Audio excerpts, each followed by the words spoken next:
Hello everybody, welcome back to my channel. Wasim Ahmad Bhat sir इस साल UPSC के टॉपर रहे हैं. इनका रैंक 7 रहा है. Without any further delay let's get started and see कि इनकी आंसर कॉपी में क्या खास है. और ख़ास ये है कि सबको एक क्वेश्चन रहता है कि हिस्ट्री में कैसे डायग्राम्स बनाए. इस आंसर कॉपी से मैं आपको दिखा दूं कि हिस्ट्री में भी बहुत अच्छे से डायग्राम्स बनाया जा सकता है एंड आप अपने आंसर को काफ़ी ज़्यादा एनरिच कर सकते हैं. Look at the diagram drawn here. ठीक है.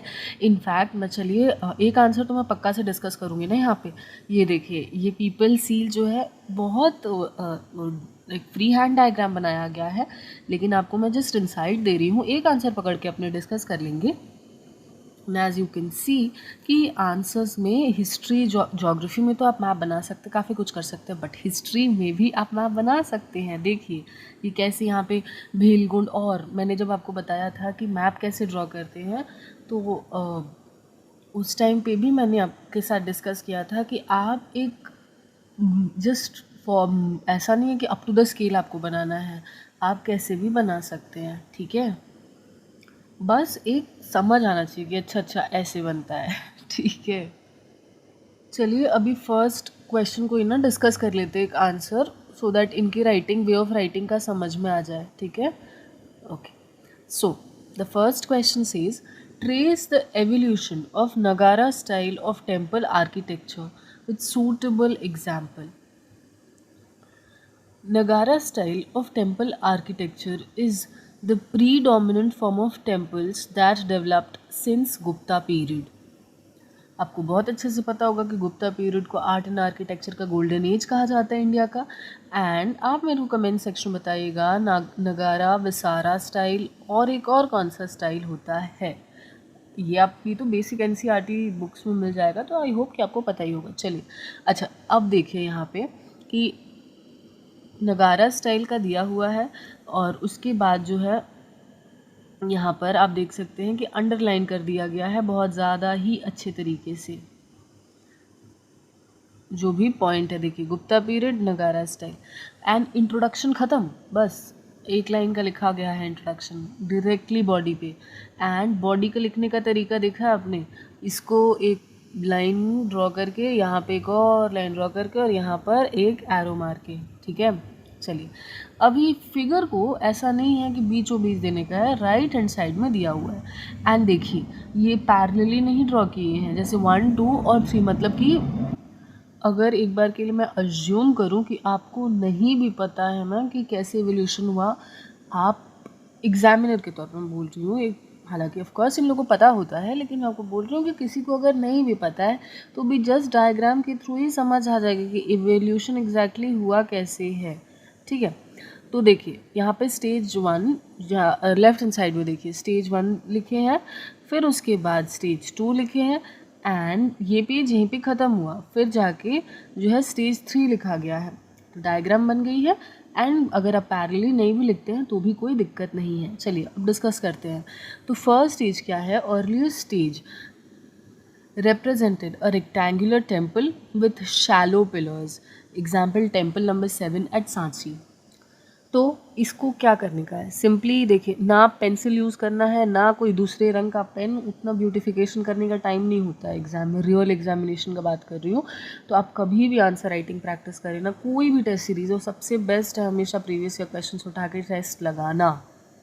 ठीक है, उसके बाद देखिए एक क्या बोले हैं इन्होंने, मतलब क्या बोला है इन्होंने कि शैलो पिलर्स रहेगा और रेक्टेंगुलर टेम्पल. तो ये हो गया टेम्पल, और टेम्पल के इसको मंडपा बोलते हैं. ठीक है, तो ये मार्क करके लिखा हुआ है. उसके बाद ये ऐसे ऐसे ऐसे ऐसे ये हो गया पिलर्स, और उसके बाद जो है इसको मार्क करके इन्होंने दिखा दिया कि ये पिलर है. अब देखिए सेकंड ये हो गया फेज़ 1 ऐसे करके लिखा हुआ है और ऐसे मार्क करके दिखा रहा है कि अब इवोल्यूशन का फेज़ 2 शुरू हो रहा है, इस वजह से इन्होंने ड्रॉ कर दिया है. अब सेकंड स्टेज में क्या लिखा है, सेकंड स्टेज लिख के और देख रहे हैं जैसे कि आप कोई बहुत बड़ा चीज़ नहीं लिखा जा रहा है कि 10 लाइन की एक ही स्टेज के बारे में नहीं. Basic features, that's it. This stage represented a few additions. ठीक है, उसमें क्या क्या एडिशन हुआ, jagati that is upraised platform added.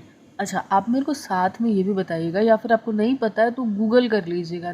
नहीं बताने का मन है मत बताइएगा, बट अपने जान के रख लीजिए, एग्जाम में फ़ायदा हो सकता है। जगती हिंदू टेम्पल्स में तो बनाया जाता है, और कौन से धर्म में जगती बनाया जाता है? जगती बेसिकली कुछ नहीं है, एक अप्रेस्ड प्लेटफॉर्म है। जैसे आप मंदिर गए होंगे अगर कभी तो ध्यान दिया होगा, या अगर आप कोई दूसरे रिलीजन को बिलोंग करते हैं, मंदिर नहीं भी गया that is also fine, but then आप गूगल में चेक कर सकते हैं कि एक अप्रेस्ड प्लेटफॉर्म पे बनाया जाता है, जिसमें जो है मंदिर का स्थान रहता है, तो उसको ही जगती बोलते हैं। ठीक है, उसके बाद क्या है, in depth pillars added, even 2 storey temples found, जैसे कि दशावतार टेम्पल देवघर पे। ठीक है, अब एक बार हम लोग पीछे चल के डायग्राम देख लेते हैं। तो ये चीज़ मंडपा ऑलरेडी था, जगती जो मैं आपको बता रही थी, देखिए ये जो अप्रेस्ड प्लेटफॉर्म है ऐसे करके ये जगती लिख दिया गया है। और उसके बाद यहाँ पर एक जो है, कभी कभी डबल स्टोरी भी बनाया जा रहा है ना, जिसे 10 अवतार के लिए बोला गया है, तो वो आपका मार्क करके दिखा दिया गया है, जगत जो है सेकेंड स्टोरी। उसके बाद पिलर्स बनाए गए हैं, पिलर्स जैसे कि आप देख सकते हैं, और ये रहा आपका मंडपा। ठीक है, देन फाइनल स्टेज को एक बार पढ़ते हैं, फिर वापस आते हैं यहाँ पे। ठीक है, स्टेज 3 क्या, this stage led to the full development of Nagara style with shikhara, that is curvilinear tower. जो टावर रहता था, मतलब जो अपर पार्ट वो कर्व के फॉर्म में ऐसे करके होने लगा ना, तो उसी को शिखरा बोलते हैं। देन स्कल्पचर्स ऑफ द्वारपाल, द्वारपाल मतलब कि गेट कीपर्स जो होते हैं उसको हिंदी में द्वारपाल बोलते हैं। मिथुन कपल्स और गंगा और यमुना, जगती तो था ही पहले से, जगती एग्जाम्पल क्या है, Kandariya Mahadev is the even of Nagara style. Nagara style became a prominent style and spread as Odissi Samila style. Now, ये आंसर जो लिखने का था यहीं पे ख़त्म हुआ, इमेजिन। अब देखिए एक बार इसको फाइनल स्टेज को डिस्कस कर लेते हैं। अब आप एक चीज़ देखिए कि ये जो शिखरा कर्वी लीनियर बताया जा रहा था, ये शिखरा हो गया, और यहाँ पे भी सेम एक एवोल्यूशन के लिए एरो दे दिया गया है।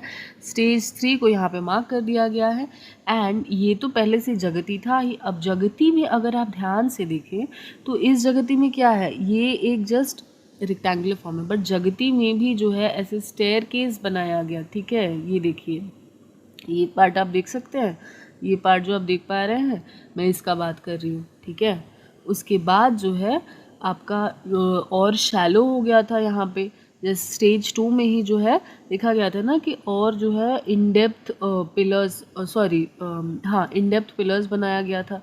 तो ये पिलर और ये पिलर में आपको फ़र्क दिख रहा होगा पे स्टेज 1 और स्टेज 2 में, ये पिक्टोरियल रिप्रेजेंटेशन जो है कर दिया गया है। ऑफ कोर्स आप सारे हिस्ट्री, जैसे अगर नेशनल मूवमेंट का कोई क्वेश्चन है तो आप क्या डायग्राम दे सकते हैं, अगर नेशनल मूवमेंट का है और कोई रिवोल्ट के बारे में पूछ दिया, एग्जांपल दे रही हूँ, तो कहाँ कहाँ हुआ वो आप मैप बेस दिखा सकते हैं। मैंने ना सुरभि गोयल मैम की एक वीडियो देखी थी, उसमें उन्होंने बताया था कि आपका एक मैप आपको आपके आंसर को डिफरेंट बना सकता है, बिकॉज हिस्ट्री में आप क्या इनोवेटिव लिखेंगे, तो ऑलरेडी हो चुका है, तो क्या लिख लेंगे, presentation matters a lot, and this is the only reason why I created this channel, कि आपको इंसाइट्स मिले। I saw in the comment section of a video the one which I have uploaded, वहाँ पे लोग बोल रहे हैं कि क्या ही फ़ायदा है ये देख के, ऐसा वैसा, but all I am trying to say take the insight. आप इनसाइट ले लो ना कि कैसे आंसर्स अप्रोच किया जा रहा है, उसके बाद अब प्रीवियस से क्वेश्चंस लगाओ। चलिए आइए जो सेकंड क्वेश्चन है उसको डिस्कस करते हैं। The Cholas are inextricably linked with the zenith of Dravidian art and architecture comment. Cholas have a kingdom of South India found in 9th to 10th century and represented the best of art and architecture of Dravidian form. ठीक है, ये इसमें आपको पता होगा कि क्या क्या मेन पॉइंट्स दिया गया है। South India 9th to 10th century and art and architecture के लिए बहुत जाने जाते हैं। इंट्रोडक्शन में कोई आपको एक्स्ट्रा ऐसा इन्फॉर्मेशन पता चली, ये 6th-7th क्लास के NCERT से भी इंट्रोडक्शन आप ड्रॉ कर सकते हैं। ऑफकोर्स आपको पढ़ना तो पड़ेगा ज़्यादा बड़ा क्लास, लेकिन मैं आपको बता रही हूँ बेसिक सा इंट्रोडक्शन दिया करिए, एक लाइन का 2 लाइन का, दैट्स इट। अच्छा, अब इनका ये जो बेस्ट चीज़ लगता है मेरे को, ऐसे करके बॉडी शुरू करने के लिए 2 लाइन ऐसे खींच दो और उसके बाद एरो दे के लिख दो। तो यहाँ पे चोलास के टाइम पे जेनिथ कैसे हुआ ये चीज़ यहाँ पे लिख दिया गया है। Cholas colon zenith of Dravidian art and architecture. Temples. Chola built Dravidian style temple inspired from Pallava temples.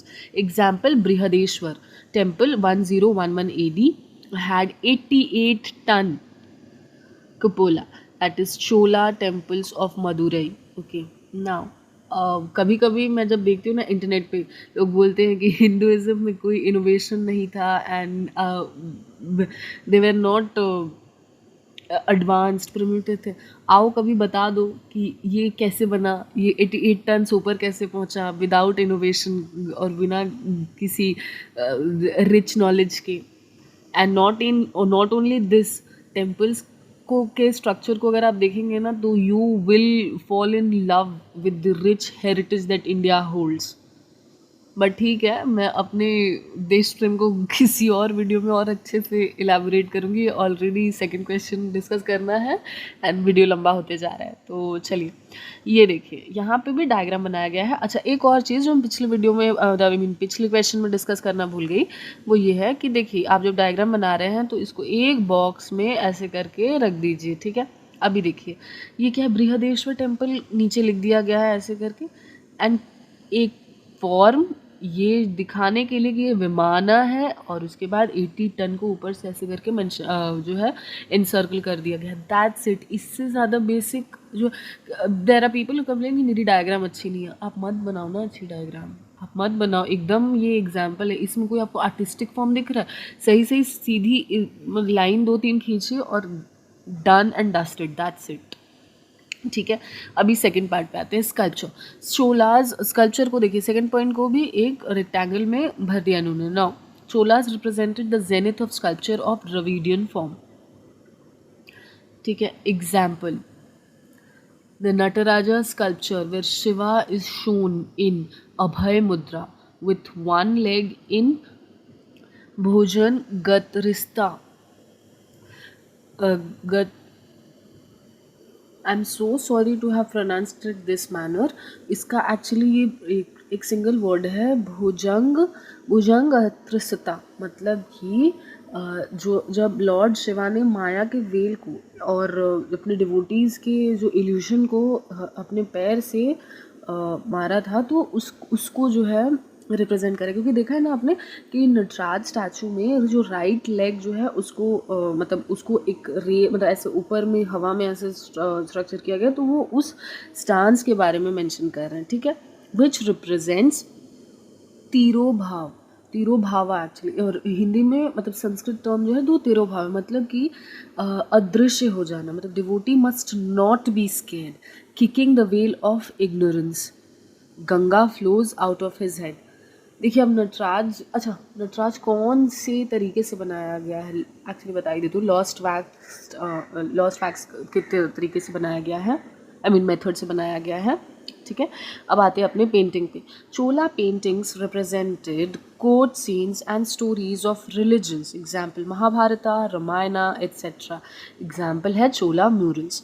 Literature, अच्छा हर चीज़ में जैसे कि आप देख सकते हैं कि पेंटिंग, सॉरी ये देखिए पेंटिंग एंड एक बुलेट पॉइंट, यहाँ पे एक बुलेट पॉइंट लिटरेचर, इसी फॉर्मेट को फॉलो करते हुए उन्होंने पूरा आंसर स्क्रिप्ट लिखा है। Then court scenes, stories of religion, Mahabharat. अगर चेक कर रहे हैं आप इनकी कॉपी तो आपको की पॉइंट्स मिल गया, आपको लिखने को मिल गया, तो आप चुप से नंबर दे के निकल जाएंगे, यही सीन है ना। Chola patronise the best of all writers of the time, ठीक है। 10 ये यहाँ से ना अब शुरू हो गया है कंक्लूजन। दस चोला left a living legacy and hence Chola temples have a UNESCO heritage status. I hope कि इस वीडियो के थ्रू एग्जैक्टली समझ में आया होगा कि हिस्ट्री में भी डायग्राम्स कैसे बनाया जा सकता है। मैं और भी आंसर्स डिस्कस करूँगी, बट ये वीडियो पर्टिकुलरली बहुत ज़्यादा लंबा होता जा रहा है, इस वजह से हम स्टॉपिंग ओवर हियर। बट आपसे एक रिक्वेस्ट है, आप ज़रूर मेरे को बताइए कि क्या एक बार में एक ही क्वेश्चन पेपर को मैं पूरा डिस्कस कर दिया करूं, या फिर ऐसे ही एक एक क्वेश्चन पकड़ के उसके बाद उसको डिस्कस किया करूं। Do let me know in the comment section below. And I hope कि आप पढ़ाई कर रहे होंगे। मैं जो क्वेश्चंस पूछ रही हूँ उसके आंसर्स लिख के दें कमेंट सेक्शन में, it will be a help to you. नहीं पता है तो गूगल कर लिया करिए, नहीं बताना है सब कुछ लिख दिया करिए, यस आई गूगल्ड इट। ठीक है, एंड आई होप आप एग्ज़ाम क्लियर करें, पढ़ते रहिए। टिल देन गुड बाय, जय हिंद।